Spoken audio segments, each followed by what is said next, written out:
លីស្រុកលីស្រែលីម៉ែលីពុកអើយដើម្បីថ្ងៃមុខក្រែងរូធូធី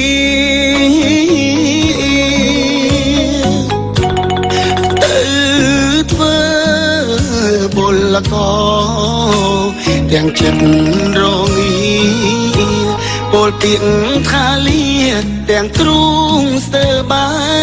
ច់ញ៉ើយមកដល់ស្រុកគេនឹកស្រុកខ្មែរណាំងនឹកគូមនឹកទាំងដេកឈោទឹកភ្នែកការងារធ្ងន់ស្រាលខំមិនអល់ឯងព្រោះចង់ឃើញស្អែកជួបជុំគ្រួសារនៅលើលោកនេះតែណាចង់ក្រចង់រួត្រដោវេទនាខ្លោចផ្សា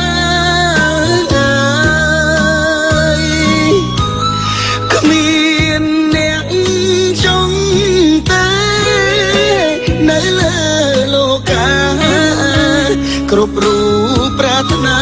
តែចង់មានបាន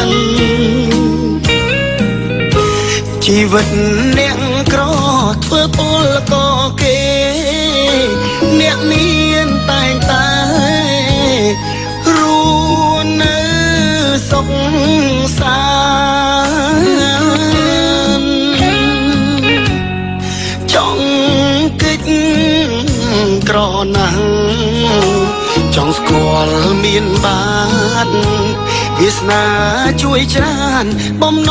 ងខ្ញុំផងអើយ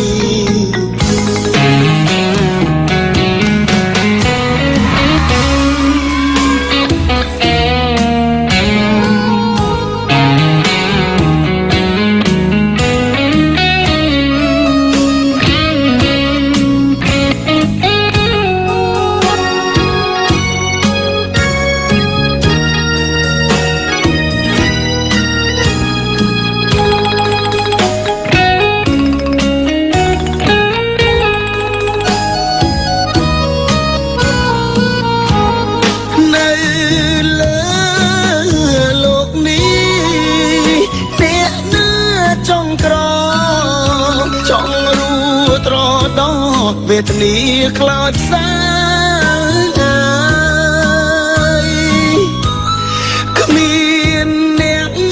ចង់ទេនៅលើលោកាគ្រប់រូបប្រាថ្នាតែចង់មានបានជីវិតអ្នកក្រធ្វើពលកគេអ្នកមានតែងតែរួននៅសុខសាន្តចង់កិច្ចក្រណាស់ចង់ស្គាល់មានបានវាសនាជួយច្រើនបំណងខ្ញុំផង